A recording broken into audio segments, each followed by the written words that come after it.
मित्रों, राम राम। मेरा भारत मेरी बात चैनल पर आपका स्वागत। और आज के इस अंक में हम बात करेंगे कि जो कार्य समिति की बैठक हुई थी अभी एक दो दिन पहले कांग्रेस की, उसमें राहुल गांधी ने एक कमाल कर दिया। क्या कमाल किया उन्होंने अपने लंबे चौड़े भाषण में कहा कि खड़गे जी चाबुक चलाओ, जिन जिन का प्रदर्शन खराब रहता है चुनाव में, खास तौर पे महाराष्ट्र चुनाव में, उनको उनकी छुट्टी कर दो, उनको दूर कर दो अपने पदों से।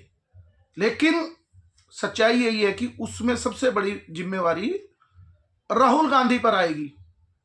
और जो सबसे बड़ा कमाल उनके भाषण में रहा, उन्होंने हिंदू सिद्धांत को माना।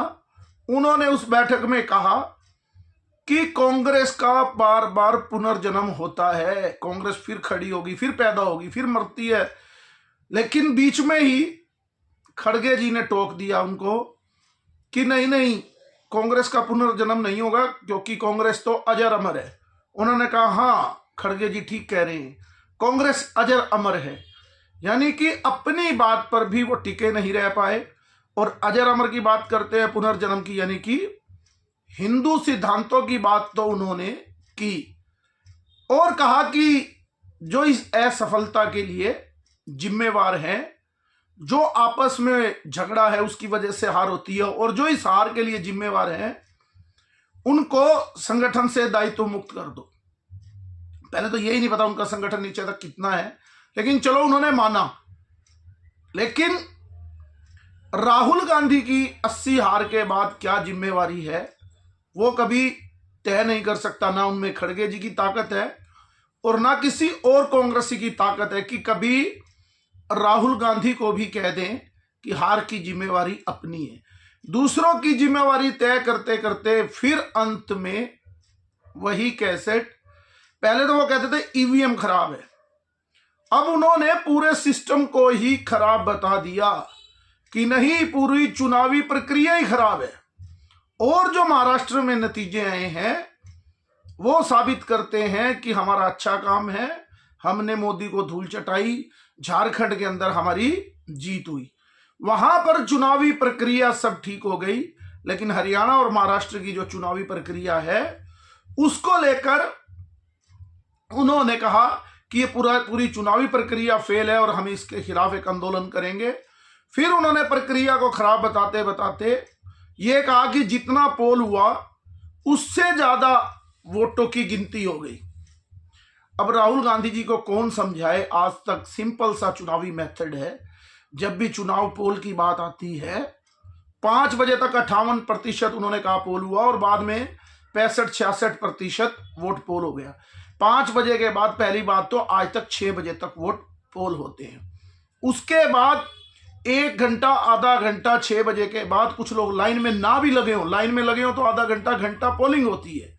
फिर उसके बाद आधा घंटा कम से कम सारी प्रोसीडिंग होती है कि किस तरह से कितना वोट डाला, टोटल वोट इतना कितना, और जो 17C फॉर्म मिलता है, जो उम्मीदवार होता है उसके एजेंट को जो वहां बैठता है वो कॉपी लेकर आता है और साइन करता है। उसी ईवीएम के वोट वहां गिनती होती है। आज तक मैंने अपने जीवन में एक भी एजेंट को ये नहीं कहते सुना कि जितने वोट डले थे उससे ज्यादा गिनती हो रही है या इसमें कोई कमी है, वोट प्रतिशत बढ़ गया। सभी बूथ से बाहर आते हैं और हम लोग कवर भी करते हैं, बातचीत भी होती है। जो वोट डलता है उसी पर सील लगती है और उतने ही वोट गिने जाते हैं। और जो वो वोट की बात कर रहे हैं कि एक्स्ट्रा गिने गए, हमेशा पोस्टल जो बैलेट होते हैं, जो पहले गिने जाते हैं या बाद में गिने जाते हैं, उनकी गिनती उस मशीनों के वोट परसेंट में नहीं होती। अब राहुल गांधी को प्रधानमंत्री बनना है और इतनी बड़ी कांग्रेस पार्टी है जो कि लगभग 150 वर्ष पुरानी पार्टी है, उसको इतनी साधारण सी बात भी नहीं पता। और चुनाव आयोग के ऊपर उन्होंने आरोप लगा दी और चुनाव आयोग ने भी उनको 3 तारीख को बुलाया है कि आप आइए, हम आपकी शंका का निवारण करेंगे, या आप बताइए तथ्य क्या है, क्या प्रूफ है कि ऐसे कितने वोट ज्यादा डल गए। यानी कि राहुल गांधी तो राहुल गांधी, उनको कोई सपना आता है और वो उसी भाषा पर चले जाते हैं। और उसके बाद उन्होंने कमाल क्या किया, इतनी हार के बाद भी फिर अपनी बैठक में या मीडिया में आकर वही हम जाति जनगणना करवाएंगे, हम संभल में जो हो रहा है उसके पक्ष में हमें खड़ा होना चाहिए, क्योंकि भाजपा जो है वो 1991 का वर्शिप एक्ट का उल्लंघन कर रही है। किताब हाथ में कौन सी रखते हैं, संविधान की, और वो वर्शिप एक्ट बना है 1991 में, और वो बात करते हैं बाबा साहब अंबेडकर की। अमेंडमेंट तो आपने ही की है, बाबा साहब तो करके गए नहीं। लेकिन एक मजेदार बात आपको बताऊं कि वो एक छोटी सी संविधान की लाल किताब रखते हैं जिसके पन्ने अंदर से कोरे हैं। लेकिन एक बड़ी गजब की बात हुई, शायद हम लोगों को भी नहीं पता, अध्ययन करने में पता लगता है।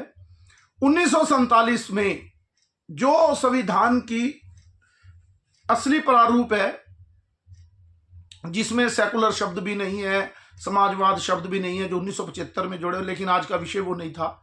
लेकिन एक बात है कि जब वो संविधान का पूरा प्रारूप तैयार हुआ तो डॉक्टर राजेंद्र प्रसाद जी ने और बाबा साहब ने सोचा कि कुछ बातें हमें नेहरू को भी नहीं बतानी, क्योंकि इनको सेकुलर कीड़ा जबरदस्त है। और उन्होंने चुपचाप तरीके से कलकत्ता के नंदलाल बोस थे उस समय के, एक बड़े सीनियर व्यक्ति, उनको कहा कि आप इस संविधान के अंदर कुछ चित्र जोड़े, जो संविधान का प्रारूप बनेगा उसमें हमारी जो विरासत है, हमारा जो भारत का इतिहास या जो भारत की परंपराएं गौरव है, उनको इसमें शामिल कीजिए। 22 चित्र नंदलाल बोस जी ने जोड़े उसमें, और उसमें पहले ही पेज पे अलग अलग देवी देवताओं के ओम का, और 5वें पेज पे भगवान राम का परिवार, झांसी की रानी। लेकिन वो जैसे ही बाहर निकले तो नेहरू जी को पता लग गया और उन्होंने काट छाट करके उसमें 2 चित्र जुड़वा दिए। आप देखेंगे जितने भी 22 चित्र हैं वो अलग अलग एक एक पेज पे एक एक चित्र है। लेकिन अब वो बिल्कुल छपने को तैयार था तो उसमें वो ज्यादा कटिंग नहीं कर सकते थे राहुल गांधी, वो नेहरू। तो नेहरू ने जो अपनी रानी लक्ष्मीबाई के साथ जो संविधान में चित्रण है उनका, उनके साथ टीपू सुल्तान को जुड़वा दिया और एक अकबर को जुड़वा दिया। यानी 2 लोग उन्होंने जबरदस्ती उसमें जुड़वा दिए। चलो विषय वो नहीं है, विषय ये था कि 22 चित्र कौन से हैं। लेकिन जब असली संविधान की जो हमारा ग्रंथ है उसके बाद जब और प्रारूपों में आने लगा तो वो चित्र उन्होंने छपवाने बंद कर दिए, और सीधा सीधा जो आज आप देखते हैं राहुल गांधी के हाथ में संविधान, उसमें कोई भी चित्र भी, वैसे तो वो संविधान ही कोरा है, लेकिन उनमें 22 चित्र कौन से हैं वो किसी को भी नहीं पता होगा। लेकिन मोदी जी ने एक जबरदस्त कमाल किया। ये संसद तो बदली, क्योंकि पुरानी संसद हाल से नई संसद हाल की ओर गए, तो मोदी जी ने एक जबरदस्त कमाल किया। हम लोगों को भी नहीं पता और उसका कभी विवरण भी नहीं हो पाया होगा, कभी वो सामाजिक चर्चा में भी नहीं आया विषय।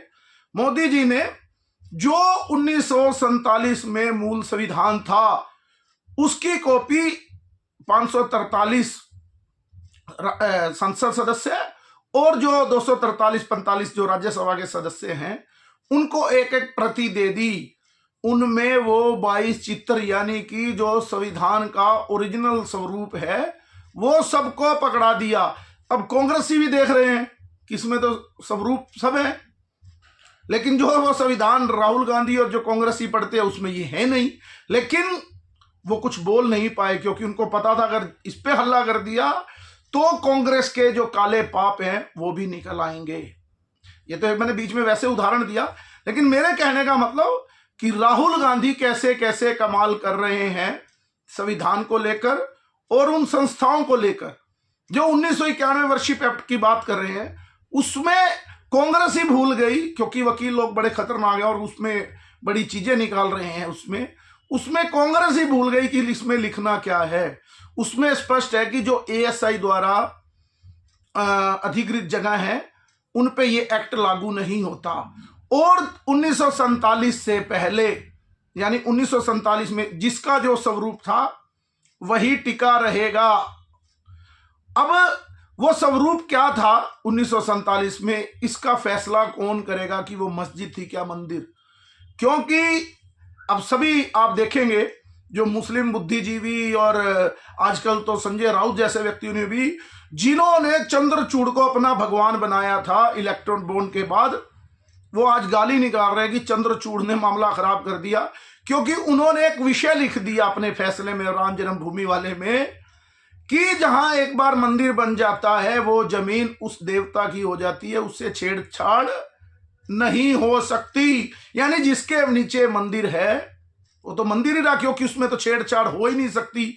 तो मुझे लगता है यही वर्शिप एक्ट इनके गले की फांस की हड्डी बनेगा अगर सही ढंग से कानूनी लड़ाई सुप्रीम कोर्ट हाई कोर्ट में चलेगी। तो मुझे लगता है कि बहुत से इनके लूप होल उससे निकालनी और भी कई विषय है।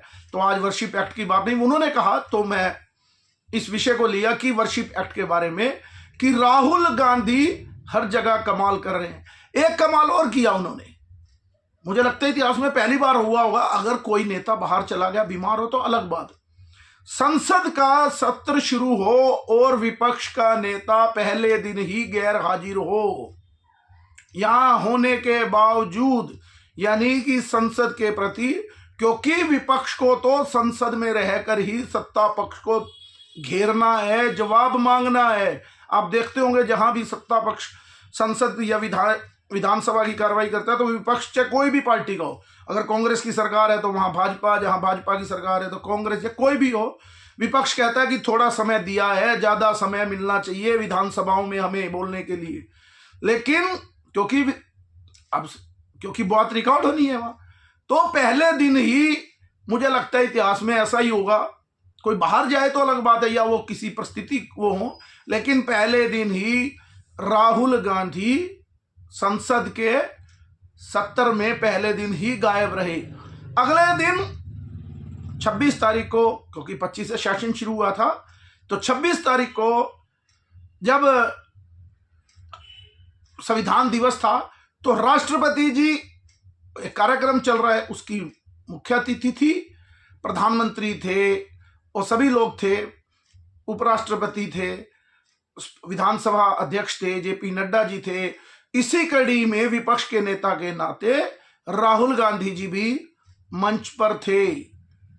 वो एक आदिवासी हमारे देश की गौरवान्वित राष्ट्रपति हैं, सम्मान है, उनको भी अभिवादन तक नहीं कर पाए। आप फोटो देखी होंगी आपने, क्योंकि मेरे पास ऐसा स्टूडियो नहीं है कि मैं एक क्लिप आपको दिखाऊं, आपने देखा ही है। वो एक अभिवादन तक नहीं किया और निकल गए। सभी लोग सामने अभिवादन कर रहे हैं, सबके हाथ जोड़े हैं, लेकिन हमारे राहुल गांधी राजकुमार जी का फोटो आप देखेंगे, ये सीधा ही खड़े हैं और वो भी इधर उधर देख रहे हैं। जनगण मन अधिनायक या राष्ट्रगान राष्ट्रगीत हो रहा है तो भी इधर उधर, क्योंकि वो एक जगह उनका मन टिकता नहीं है। हाँ, एक मुद्दे पे टिका हुआ है, वो जो किताब लेकर चलते हैं झूठी, उसके ऊपर। यानी कोई भी ऐसा विषय नहीं जहां राहुल गांधी अपना कमाल ना दिखाएं। मैंने कहा, जैसे कार्य समिति में उन्होंने कहा कि अब कार्रवाई होनी चाहिए और वर्शिप एक्ट के बारे में और संभल में जो हो रहा है, अभी वो और कमाल करेंगे, वो संभल भी जाएंगे, क्योंकि जब कोई हिंदू मरता है बांग्लादेश पे वो कभी भी अपना कोई बयान नहीं देंगे। जैसे ही फिलिस्तीन में इजराइल झगड़ा करेगा या कुछ करेगा तो वो उसी समय अपना बयान भी देंगे, ट्वीट भी करेंगे और बड़ा लंबा चौड़ा व्याख्यान भी देंगे। तो ये हमारे राहुल बाबा बड़े कमाल के काम करते हैं और अब भी कमाल कर रहे हैं, आगे भी कमाल ही करते रहेंगे।